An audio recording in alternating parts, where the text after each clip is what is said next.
I'm Hannes Westerman, Research Assistant at the Cyber Justice Laboratory at the Université de Montréal. Thank you for joining today's workshop, Legal Text Analysis Using Artificial Intelligence. For today's workshop, we welcome Carl Branting from the MITRE Corporation. Carl, thank you so much for being here, and over to you. Okay, thank you. Thank you so much, Hannes, and thanks to the Cyber Justice Laboratory for this invitation. I enjoy and look forward to answering any questions that you may have. So I thought I'd start by saying a few words about myself. I am a chief scientist at the MITRE Corporation. My background is I was an attorney for 5 years, and then I went back to graduate school and got a PhD in computer science, and was a computer science professor for a decade before coming to MITRE. For the last few years, I've been able to focus at MITRE on the intersection of the kind of boundary, if you will, between the kinds of complex legal texts that govern the government and society and the stakeholders who are bound by those texts. So citizens, that agencies that have to comply with regulatory texts, regulated industries, and litigants, and attorneys and judges.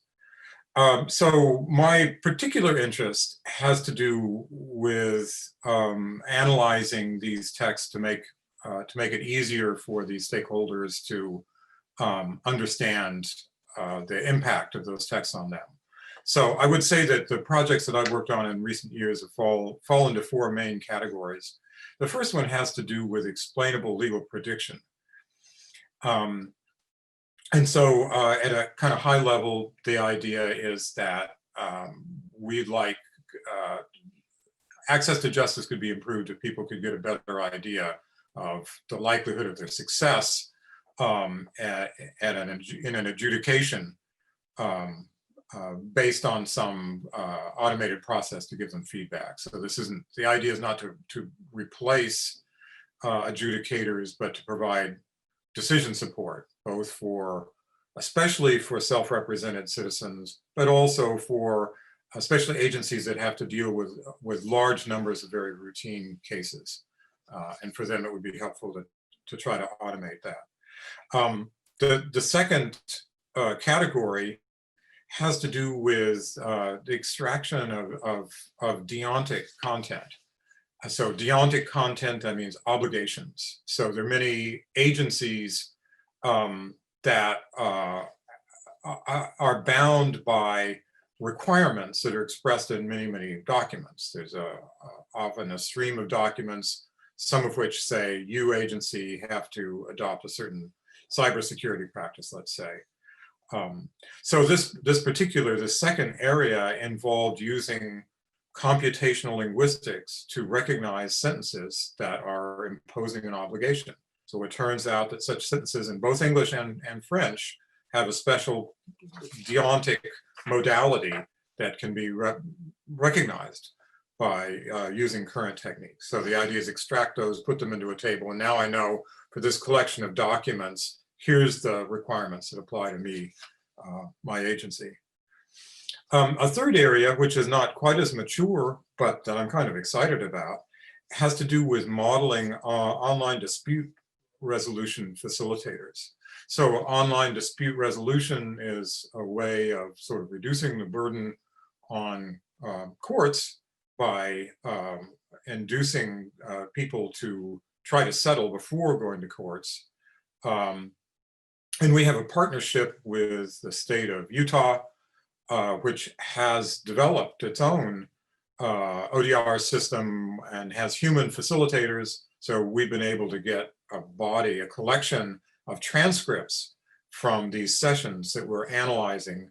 And we're also interviewing these facilitators to try to come up with a model of the facilitation process that can help support the facilitators. And if there is no facilitator, maybe have a facilitation bot. So once again, the idea is not really to replace them, except but to sort of supplement what they do, and if there's a shortage, compensate for it. And the last area has to do with representing collections of statutory and regulatory rules in logic.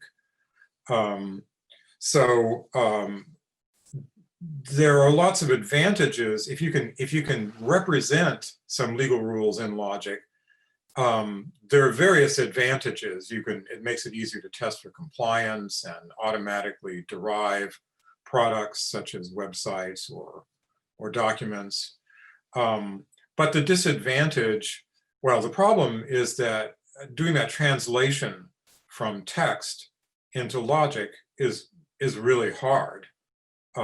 So there's a question about, do you want to try to like automate that process, or if somebody's actually done it, how do you take advantage of this logic sort of to publish it or actually apply it?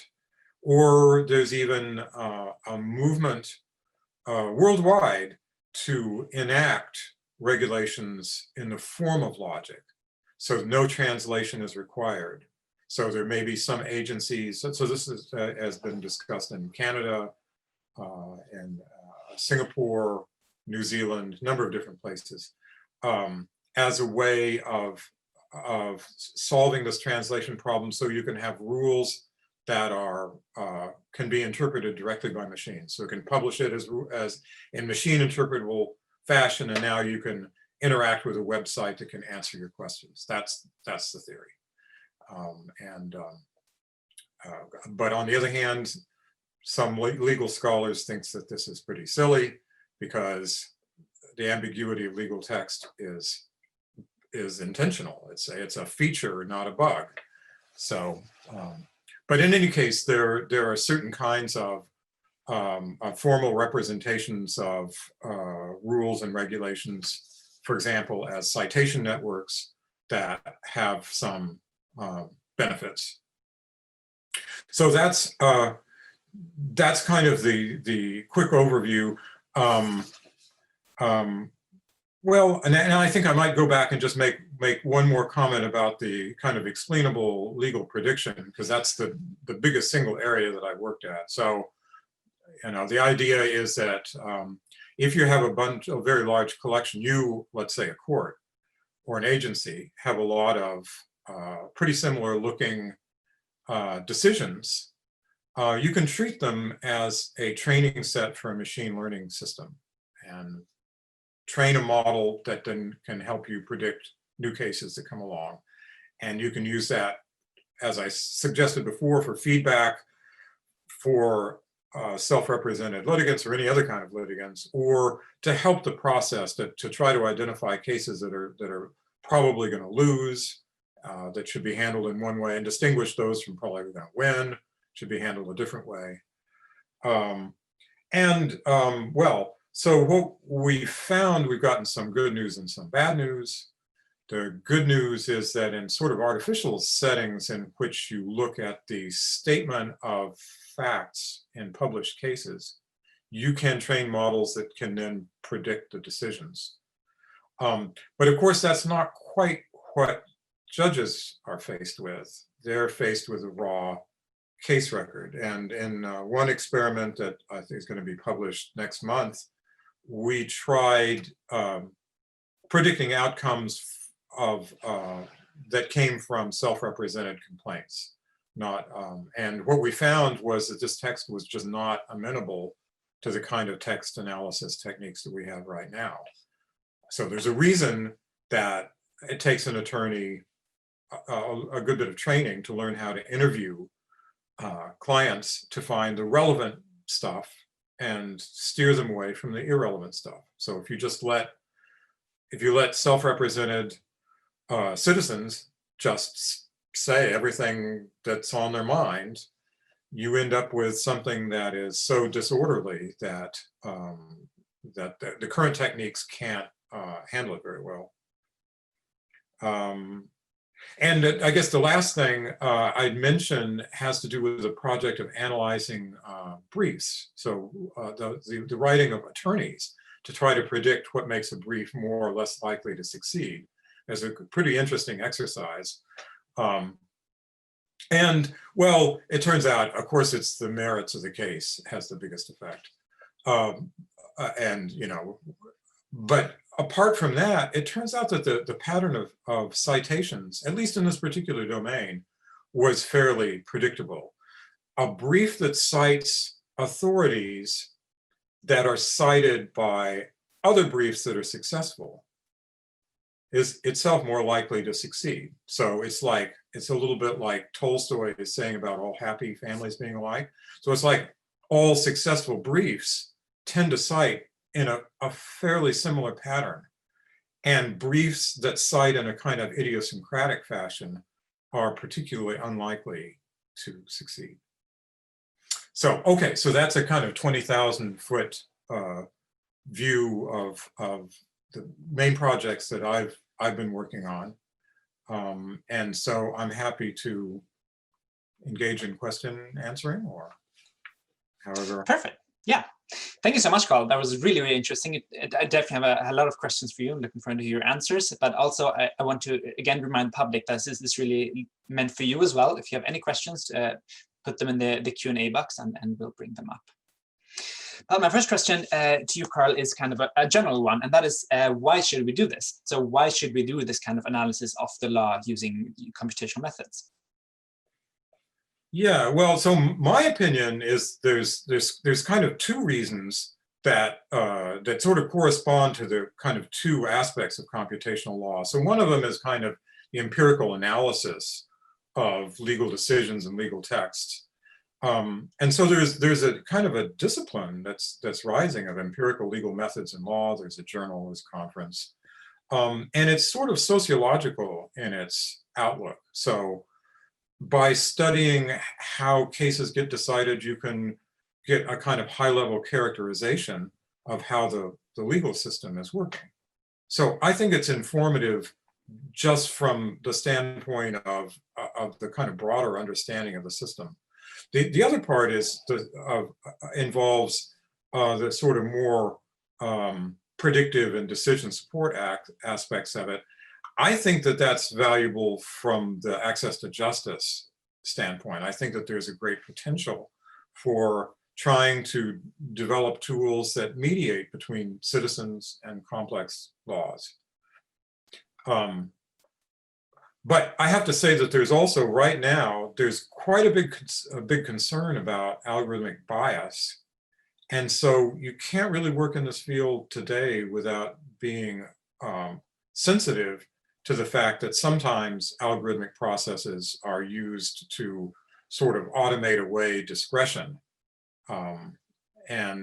So we really don't want, so my personal vision is that I don't want that at all. I don't want to reduce anyone's discretion. I want to increase the transparency by interpreting complicated texts with systems that can make them more comprehensible to the people who are affected by them. So do you think this kind of knowledge that you could extract using these methods, will it like be a complement to traditional legal knowledge, or will it to some extent replace the traditional actions of the lawyer, or how do you see the two interacting in the future? Well, I think it's hard to imagine that it's going to replace it. Because there's such a huge gap in complexity between the kind of analysis that you can automate ordinarily and the kind of advice that an attorney gives.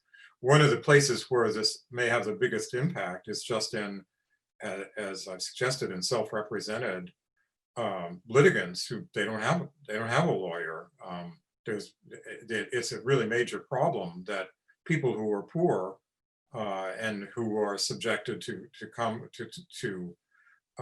well, small, in the United States, I know, in small claims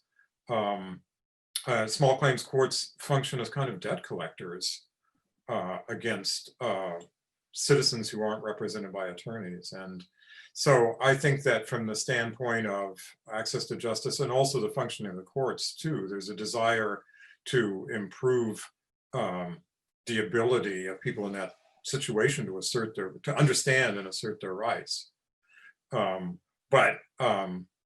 It's conceivable that someday this would, reduce demand for lawyers. But I think that there's a pretty clear idea that if you can afford a lawyer, you should get one.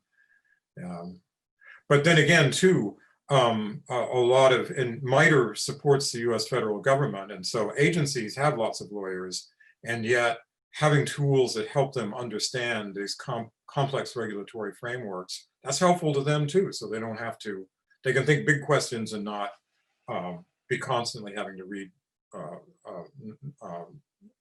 sort of routine documents. Right, thank you. That's super interesting. And I'm really glad you brought up the research about self-represented litigants as well. We have one question in the audience about this. The question is, Carl spoke about analysis of self-rep documents. That's about to be published. Marnie asks, where is it being published and how would we find it? Sorry, the stuff that I've written about it? Yeah, the research about the self-represented documents and prediction based on that. Oh, okay. So there's a recent paper that will be appearing in URIX. Mm-hmm. So we'll be presenting that in the URIX conference, which will be taking place next month. Yeah, I think that's the first thing that's coming up, and then some of the work having to do with analyzing lawyers' briefs is going to be appearing in the workshop on the automated semantic analysis in law, which will also be next month. Okay, fantastic. Really looking forward to reading that research. We have another question here by the audience that is, thank you very much for the explanation. What are the recent ideas to prevent that the law might remain still in a frozen algorithmic circle in this kind of text analysis? Well, good question. Yeah, so that's one of the problems with these empirical methods, is that they're sort of backwards looking. You're inducing models from stuff that's already happened, but in fact, the world changes, and legal doctrine changes and evolves, and there are amendments and so forth. And I would say, as far as I know, there's not a sort of standard off-the-shelf answer to that question. It's one of the reasons you want to think twice about sort of machine learning as being a panacea. So there's, machine learning, which is just this empirical approach based on analyzing past decisions. And then there's another approach where you kind of manually represent legal doctrine. I read something and I sort of convert it into computer executable rules. The problem with that latter thing is that it's slow. It's not very scalable. If you have lots and lots and lots of rules, it's just a major, major problem. And of course, when you do that also, it's not self-applying. So legal rules are expressed in kind of terms of these abstract concepts that are different from ordinary discourse. So I guess the kind of general and slightly evasive answer is that realistically, you need both of those things in some fashion. The empirical methods give you this great scalability, but it's not agile, and so these systems need to be updated based on new cases new decisions that come in. But suppose there are no decisions; it's just an amendment to a regulation that happens. So there needs to be. I guess all I can say is that you put your finger on an important issue for which, as I said, I don't believe that there is a standard solution now. Do you, so currently, if I understand it correctly, machine learning would look at previous decisions and make decisions only based on that. But do you ever foresee there being a way of using computers to look forward as well and to look at social needs and adapt their decisions to that? That sounds like a great idea. I don't have any insight on how to do it myself.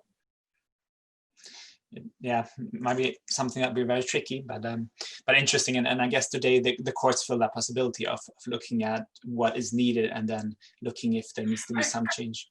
It kind of leads me to make this observation that it's easy for people to sort of overestimate the capability of AI, because there's some things that have, for which the performance has suddenly become so good, like facial recognition and self-driving cars and automated speech recognition. There have really been breakthroughs in that area. It's very impressive. It's easy to get the sensation that, well, all the other important things that people reason about and perceive and make decisions about are equally amenable to these techniques, but they're not. They're not. So in law, it just turns out to be an area that's really kind of complicated. It's in kind of, you know, as it's embedded in this complex human behavior, which we actually don't have good computer models for.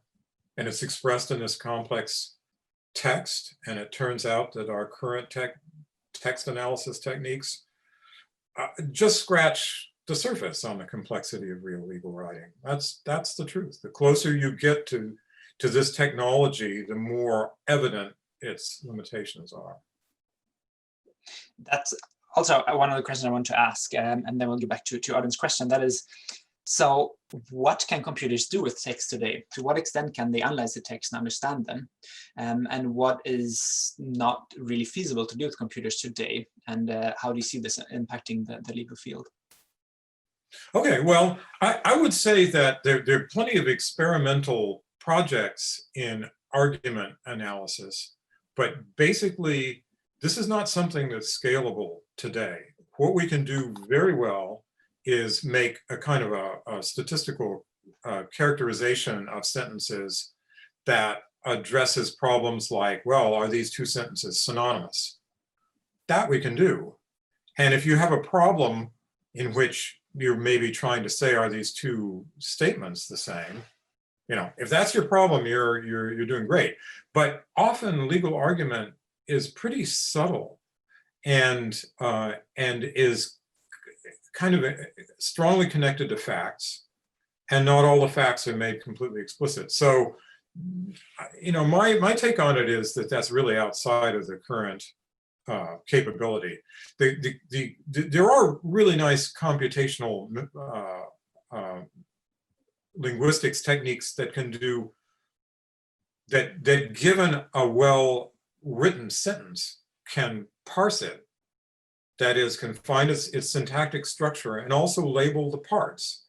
And there is recent research that if the text that's being parsed is a rule, then you can also label the parts of the rule, the antecedents, the qualifiers, the temporal extent, and so forth. And that's an important step in being able to go from legal rules to logical rules. But even there's a couple of big limitations. The machine learning models for parsing the syntactic structure of sentences are trained on grammatical sentences. So often, traditionally, they're trained on text from journalists. And so when it's applied to things that are not well written, the parsing techniques don't work so well by and large. So especially when you get something like the text from, as I was describing before, from self-represented citizens, well, it's just not, you can't parse it into meaningful sentences using current techniques. It's not close enough to this kind of highly curated training data. But even compared to this kind of deep learning semantic embedding technology, which is able to do things like tell you when two things mean the same thing, that's trained on, you know, the World Wide Web or Wikipedia, let's say, things that are pretty grammatical and fairly orderly and coherent. And I'll say one other aspect, that one kind of extremely annoying but ubiquitous practical problem with this field right now. Soon we'll look back and say how ridiculous it was, this is ever a problem, but it's difficult to get the structured text out of PDF.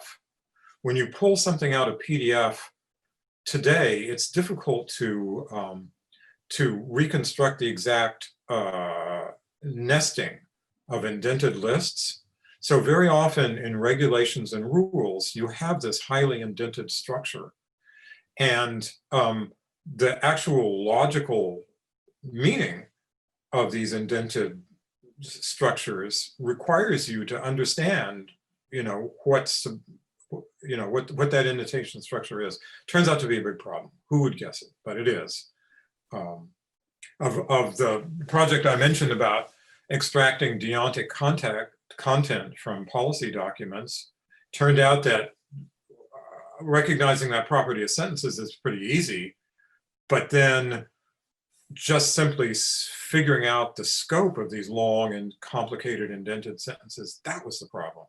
So, so the world would be a better place if we could get institutions to publish their documents in XML so that this structure was explicit, rather than trying to reconstruct it from PDF.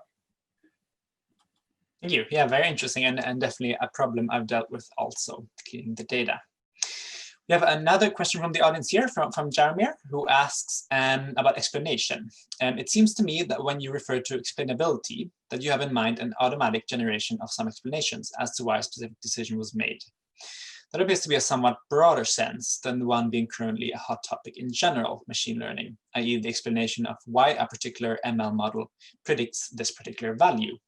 Is my understanding correct? And how do you see the relationship of the two? And do you think that we need to make the ML models used in legal prediction completely transparent? Do we have the same requirements on human judges? A lot of questions there. Okay, that's a great question. So I think it is, I understand. So in the general world of explainable AI,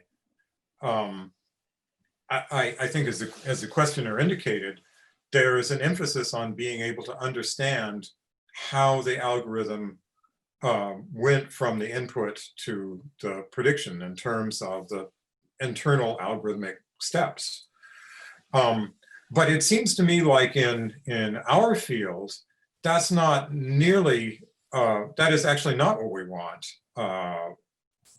What we want to know is why does the conclusion follow in terms of, first of all, the facts that give rise to it, but also the intermediate legal concepts.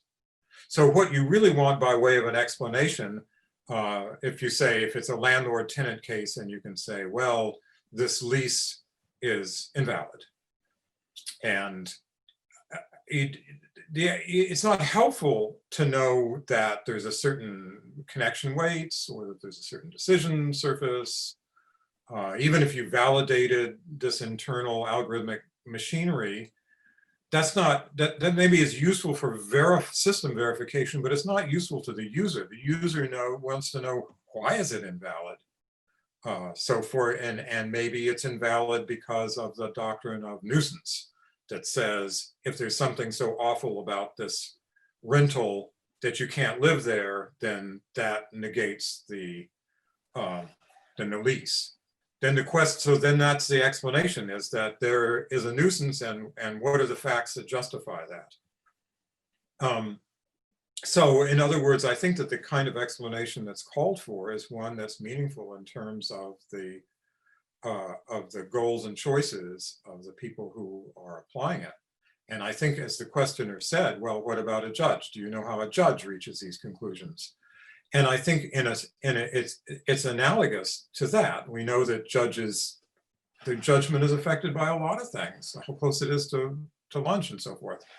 But knowing that is actually not helpful. What you need to know is that the judge, by analogy, that the judge is reaching some conclusions about intermediate legal concepts based on the facts. That's what you need to know. That's what the judges are in the business of, justifying themselves in exactly that fashion, appealing to the facts to support some legal conclusions that lead to the overall decision. And the fact that we don't know what's happening internally in the judge's mind, I think it doesn't matter. The main thing is that we need these kind of conceptual landmarks that show what the key reasoning steps are, because that's what everybody in the system needs. That guides other attorneys, and it also You know, if I'm a landlord, what do I have to change so that this lease doesn't become invalid, for example? That's what I need to know. It's a lot of, I think that in the law, counterfactual explanations are actually essential. What would have to be different in order for the outcome to be different? So if I'm a self-represented litigant and I'm told, well, I don't have a case, I want to know, what do I have to change? You know, what's the least, you know, what's the defect? The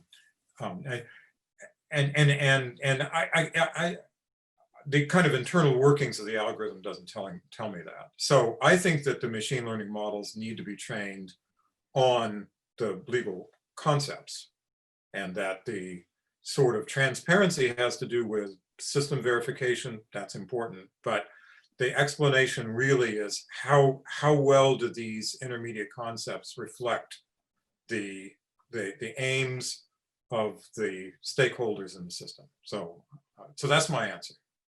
Thank you. That's a really interesting answer. I guess the law could be seen to some extent as an explanation in itself, to that extent, in that it contains legal concepts and criteria. And there's a question here that nicely connects to this also, about facts, because facts, like establishing facts, is something very difficult. So the question is related to this. Do you see a way for the system to be able to distinguish between the two judicial approaches?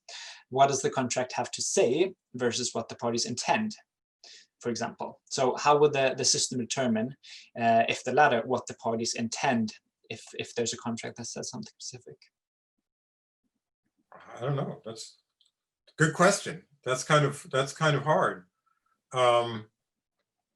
So right now there are contract analysis tools, but it seems that they're quite focused on the text. And if there's intent, it would just be, what do people typically intend? So, I mean, I guess I think that this question hones in on an area that I think is quite neglected in the field of AI and law, which is an analysis, sort of a cognitive analysis of the users of such systems. That from my point of view, and then that's connected to the previous question, that what's relevant is for the system to provide the support that's useful to the users and that reflects their worldview. And that, in fact, especially with self-represented litigants, one of the biggest problems is that they don't conceptualize their problems the way a lawyer does.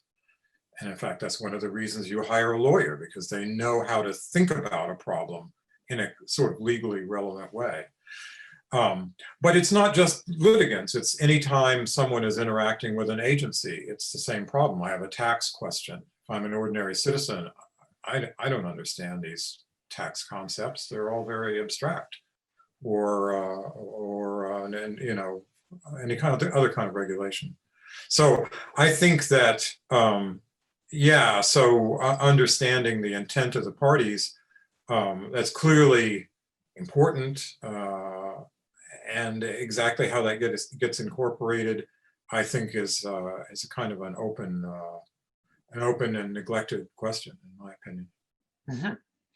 And I want to extend the question also for facts in general. It seems like the law often, or the judge will look at a certain set of facts when establishing whether a criterion is fulfilled or not. But often these facts might be contentious between the parties and might require evidence weighing by the judge to understand what actually happened. So do you see, would this be an issue for AI, or are there ways of making this kind of analysis there as well? Well, I mean, there certainly is research about using, for example, Bayes nets to model the way well, so decades ago, analysis of decision-making by juries showed that typically juries weigh alternate narratives.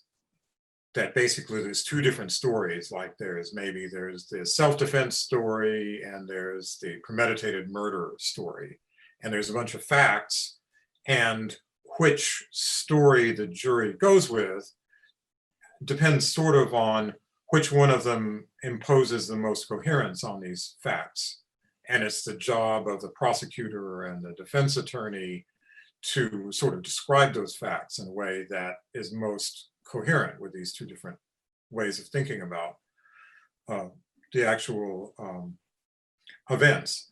Now, a number of people have developed Bayesian kind of Bayes nets models for those processes, but my take on it is that right now it's not very, they're sort of static. Whereas a judge is confronted with new factual patterns all the time and is able to, well, not make a Bayes net exactly, but sort of weigh the credibility and coherence of the evidence as it applies to different sort of narratives about the actual events in a kind of dynamic fashion. So as with a lot of areas in AI and law, then I think that there is a formal model for it. It's just not, at this point, it's not practical.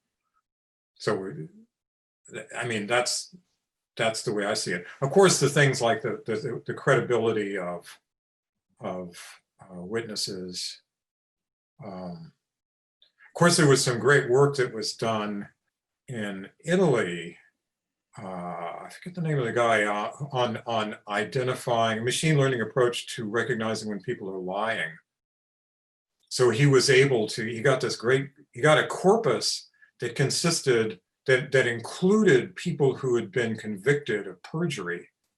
So he was able to go back and look at their transcripts and say, oh, well, this is definitely lies. You know, somebody has said that this is a lie, and then combine it with with testimony that wasn't perjured, make this training set, and then apply one of these, a statistical machine learning model, and darned if it couldn't sort of distinguish liars from truth. Now, I mean, how well, if I know you're using a particular model to gauge my truth, I might, game the system. Anyway, but back to your original point. So yes, evidentiary, weighing the evidence, judging its credibility is essential. Once again, there's not a real standard way to do that.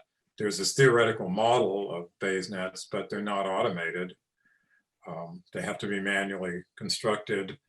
But there is this kind of amusing research about detecting liars.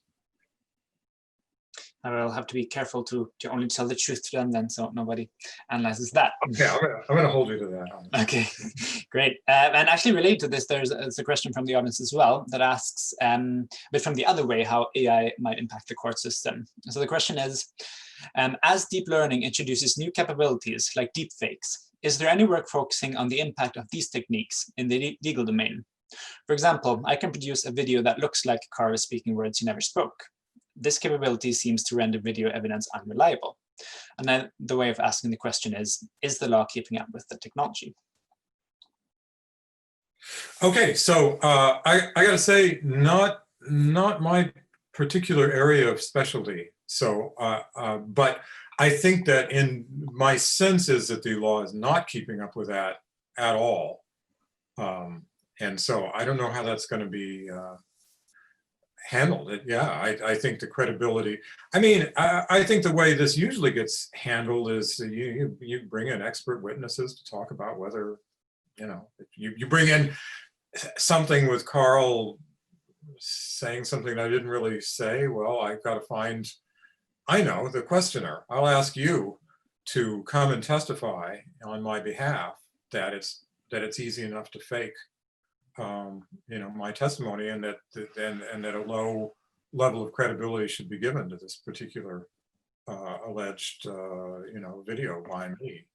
So so to that extent, I think, well, it's just going to be handled the way any other kinds of misleading thing. I mean, it's been possible to doctor audio tapes for a long time. but I don't, I'm not sure of any sort of special ways that the law is adapting to it. Mhm.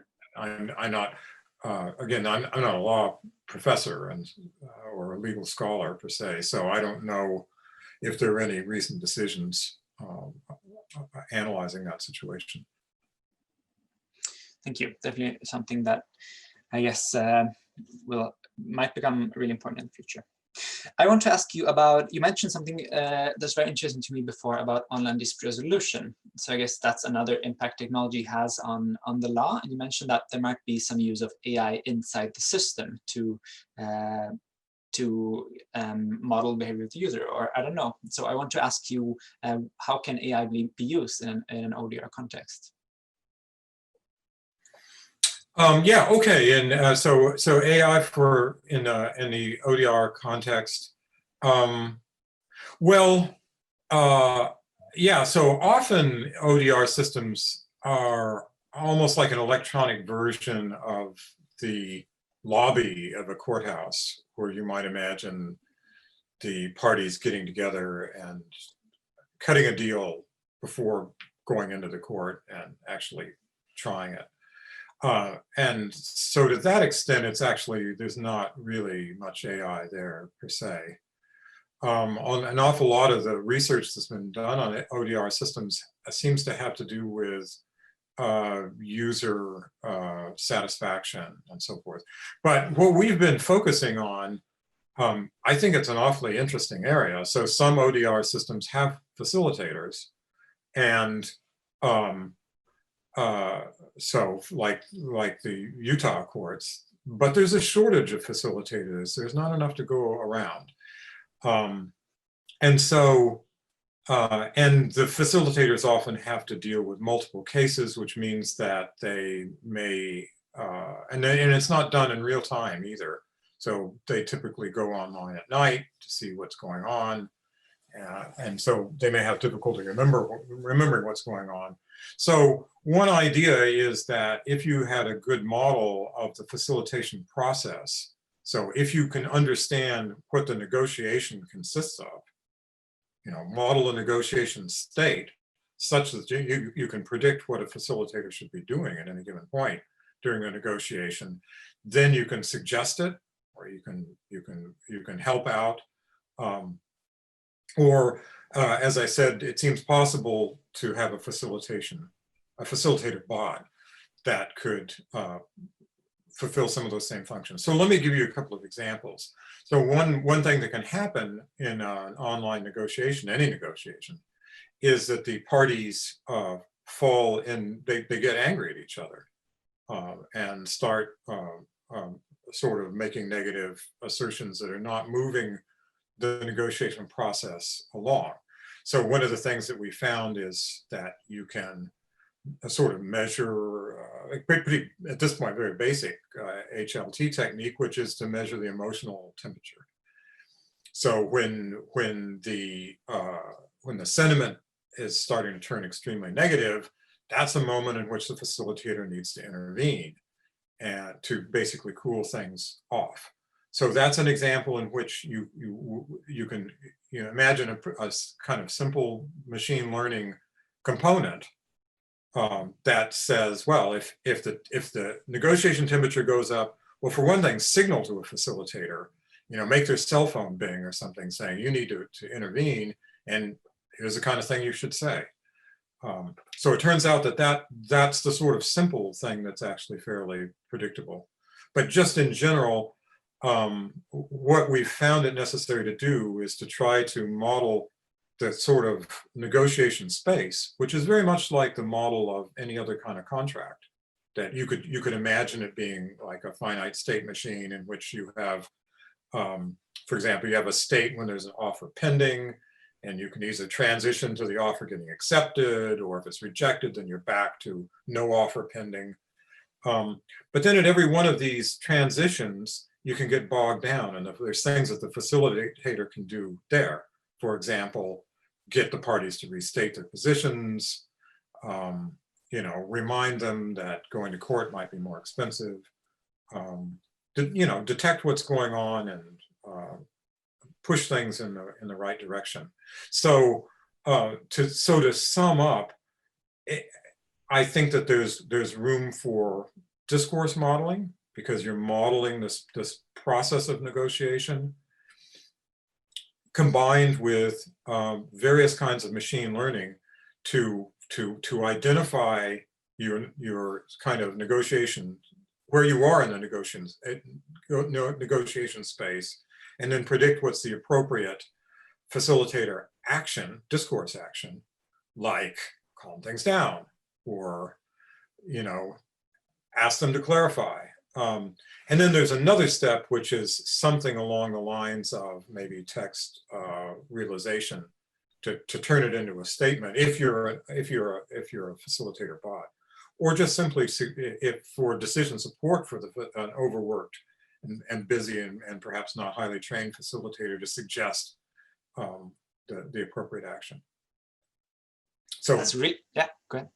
Yeah, so that's our ideas about how to do this. That's super interesting. Thank you for talking about that. I want to ask, so before we spoke about these prediction systems, so do you think those two could be integrated, so that if you gave predictions to people in an ODR system, they would be more likely to settle based on those predictions, or would that prejudice the parties, you think? I don't know. We certainly had that idea at the beginning, because in professional negotiators engage in things like trying to estimate. They might say, well, look, if you go to court, it's probably going to cost you this much, so you might as well just, you settle for less than that right now. So I think that that's what you're suggesting. And originally, we thought that that's what we're going to be doing, but we just kind of got absorbed in this whole discourse process, and also the fact that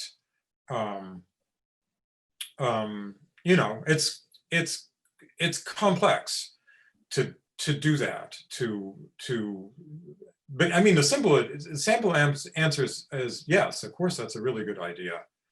But as a practical matter, there seem to be simpler things that you might want to do first. So I'll give you another example. Originally, we thought, wow, we're going to work on these great division of marital assets cases, because there's research on that very problem. That's a big one. How do you model the right way to divide marital assets? People are upset, and there are these techniques to elicit people's preferences so that you can find an optimal solution. And gosh, isn't that interesting stuff? And it is. But for every case like that in ODR, there's 100 payday lenders, or small debt collection cases. So it turns out that from the access to justice perspective, these much simpler cases probably are we decided that was a place to start. That's where we got the most of. We don't actually have any transcripts of marital cases, because they're just not handled by the system that we have transcripts for. But in the long run, yes, I think that's right. That's a basic part of negotiation theory that should be done.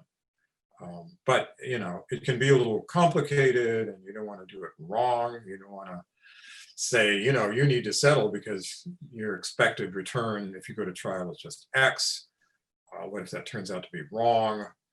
How do you verify your system is really giving good advice? That's tricky, but on the other hand, recognizing that people are upset and calming them down and getting them to restate their positions or something, that's a pretty safe area to work. You're not going to make things worse by doing that. That's very interesting, and it also seems to speak to me to the fact that there's some things you can do with AI and some things you can't do, and that it's important to identify those areas where you can use the current AI systems to be very efficient and to accomplish very cool things. So we have a couple of follow-up. We have a lot of questions, which is really good from the audience. So thank you for that. First, there's a follow-up question from Jaromir. It says, I think this is regarding explanation as well. Carl, you got me thinking. Is the need for the kind of explanation you describe specific to the field of law? Or is it that, maybe, the general emphasis on explanation as understanding the mapping between the model's inputs and outputs is just not the right approach to this problem in general? Could the necessary shift in understanding be something the field of AI in law could offer to the broader field of AI machine learning? That good point. That seems very plausible to me. It seems to me like in law, it's particularly obvious that transparency into the computational process is not too informative as compared to this sort of domain-specific concepts. But I have to say that I myself haven't well, okay, so I guess I did look at one other area in which this seems to be true, and it had to do with evaluating reports. So we had a sponsor who generated some kind of policy summaries, and there was an institutional technique for grading them. So this work product was produced on such a big scale that the institution had to have people grading them so that people get better and better at making these reports. And there were several different criteria. And the question is, could you automate this grading? And the short answer is, well, you could certainly automate some of it. It's kind of like automated essay grading, which is a thing for school, in education, automated essay grading. There's some areas in which it works, some areas in which it doesn't work. Doesn't work in physics, maybe does work in, I don't know, history or something. But the problem was, if the purpose of this is training, it's not enough to say, oh, you only get a 4, instead of a 6 or something. You need to be able to say why. And so it looks like it's kind of the same thing. You want, the explanation is not, well, you only got a 4 because of, like, I kind of use this frivolous example, because of this decision surface or because of this regression equation. It needs to be because you didn't properly cite something, or because these sentences are not clear enough. That's the feedback that somebody needs. So, I mean, I agree with you. I think, from my thinking, you want your machine learning model actually not to be predicting the final answer directly, but rather predicting these meaningful intermediate steps, which can then be combined in an explainable fashion. So, but yeah, your point that maybe the AI and law community can actually offer that to the broader community, good point. I hadn't thought of that. Maybe law is, the text is the important thing here. It's not just a description of something, but it's the actual tool we use for reasoning and for explaining things. Yeah, and so it makes it particularly clear there, but once you think about it in those terms, it's probably true a lot of places. Okay. We also had a question from Linda, who before asked about the intent of the parties, and now she asked a question. Thank you for the reflections. If AI had access to private exchanges between the parties during the formation of contract in order to determine what the parties intend, do you think it would be easier to assess party intent? Well, I'm sure it would. Yeah, that's a fascinating suggestion, and I think that we should think about it. I haven't heard of anyone sort of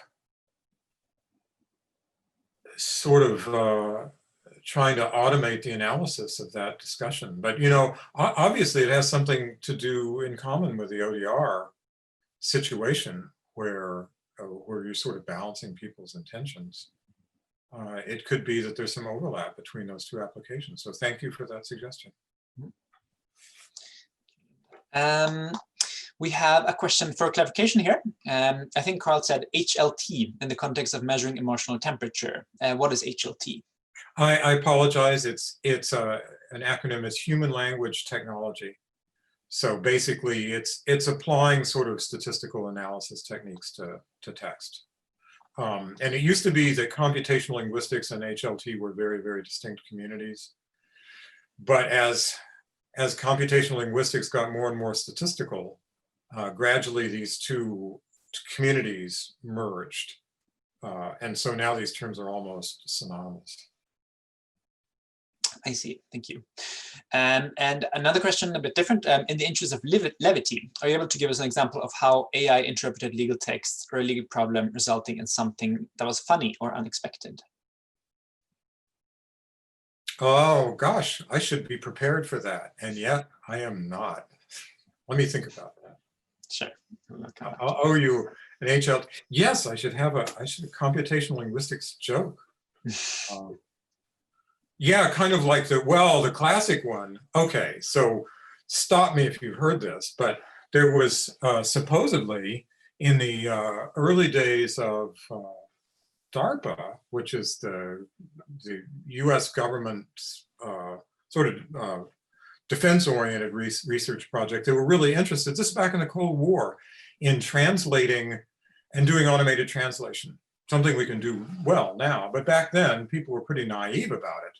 And they were basically just doing sort of lookups of direct translation. And according to legend, one big project got canceled after the funders put in the saying, the spirit is strong, but the flesh is weak, translated into Russian and then translated back into English. And it was, the meat was delicious, but the vodka was terrible. Actually, the vodka was good, but the meat was rotten. That's what it was. So that was, the perils of simple-minded translation. Indeed, that's a great example. Thank you.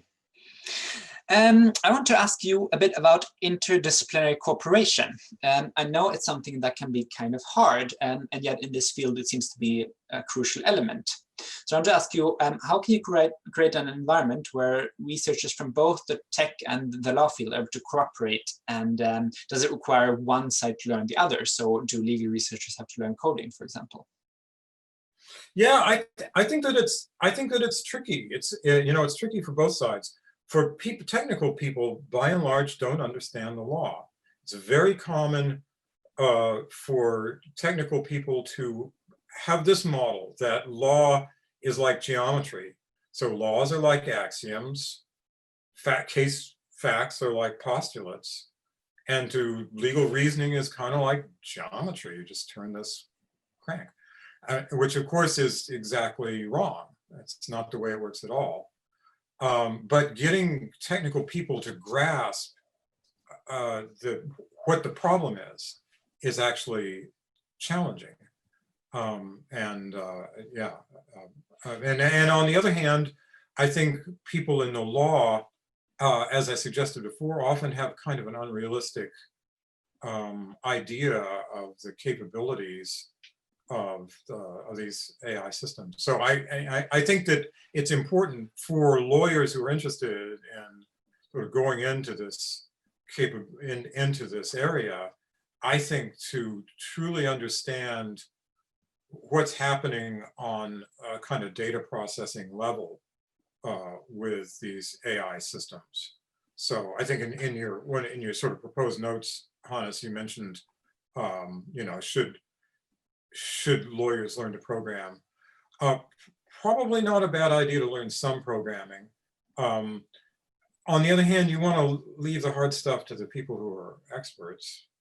But on the other hand, just getting a sense of what's going on with sort of basic text analysis is pretty helpful. The main thing is that you need to understand with the kind of deep learning that that I think we'd all be better off the better we understand what goes in and what comes out, because so that we can distinguish the things that work remarkably well, like facial recognition, from the things that don't work well at all, like getting the gist out of text. But anyway, so basically, I think that the key thing in my experience is sort of overcoming these sort of barriers from people in each community. Tech people, they don't understand what the problem is to an extent it would surprise you if you're a lawyer. And lawyers, you need to it would be helpful for you too to really get a sense of what's really going on, so that you don't have any misconceptions about the capabilities. So I guess it's almost like two different ways of thinking, the tech and the law field, and how to make the bridges there. Exactly. I want to explore one a bit more. We have a couple of more minutes, so get your questions in, but I want to ask about this because I know you've done some research there, and that's asking more specific about the legal way of thinking, that is legal reasoning. And I know there's kind of, as far as I've seen, there's two ways of doing this, case-based reasoning and rule-based reasoning. So I want to ask if you could explain the difference here, and also what significance it has for computer programs. Yeah, well, I think that from my point of view, the key difference is that legal rules are abstract. It's pretty unusual for a rule to be grounded in sort of direct, observable. Sometimes they are traffic laws or something. But the interesting parts, things like, you know, is a rental habitable? Did somebody exercise reasonable care?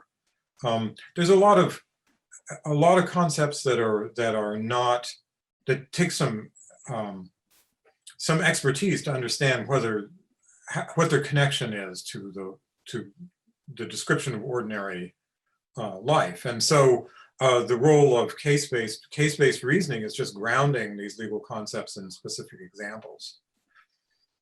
And so it's one approach, not the only, but it's one approach to sort of bridging this gap between abstract legal terms and the concreteness of ordinary life. And as for the importance, well, you know, every practical system has to come up with some way of bridging that. Some systems just ask people about these abstract legal concepts. You know, is there a nuisance? Did you use reasonable care? Well, if you're an attorney, maybe you can answer those questions. If you're a citizen, you can. But and there's other ways to do it too. But one is to say, well, just describe your facts, and now I'm going to compare it to these known examples of, for example, something that is a nuisance and something that's not a nuisance. In which case we're doing a kind of a factual comparison instead of kind of a legal kind of deductive inference. So that's the way I would describe the difference. And so case-based reasoning has a long history in other fields than law, because I guess another aspect of it is it's often easier to elicit expertise from human experts in terms of examples rather than rules. That's one of the reasons it's popular in other areas. But anyway, we could probably go on and on about that. And do you think, since the legal domain has this kind of structure to it, with following, occasionally following the rules, but then also following the cases, do you think this means that it's to some extent easier to analyze the text? Is it more formulaic to some extent? And does it make the area more suited to automatic analysis? I guess it depends on what text you're talking about. But I mean, if you have to the extent that it's formulaic, it makes it easier to analyze. But there's an awful lot of text that is not formulaic, and it's just really complicated. So if you have decisions by courts of general jurisdiction, you often get this tremendous variety of facts and legal rules that it's hard to generalize over. Many people have pointed out that legal text has some special properties that makes it hard to analyze. As I suggested before, the way it's not like a Wall Street Journal article. But on the other hand, so the experience in my research is that when you get something like regulatory decisions that are always published in exactly the same format, So we had that in the World Intellectual Property Organization domain name dispute decisions that we studied a lot. And they were good because they're very easy to break into sections, and each section was written in much the same way. And these regularities made it relatively easy to, for example, to predict outcomes. Whereas, when you get text in the wild, it's typically a lot harder. I see. So we're almost out of time. We have one more question from the audience, and then I will ask my final question. But the question from the audience, like hopefully someone who's been inspired by this to look into the field, is what journals and papers do you recommend reading? Well, that's kind of a general question, but I would say I myself think that the single best source is the proceedings of the international conferences on AI and law, ICAL conferences. That has a good balance between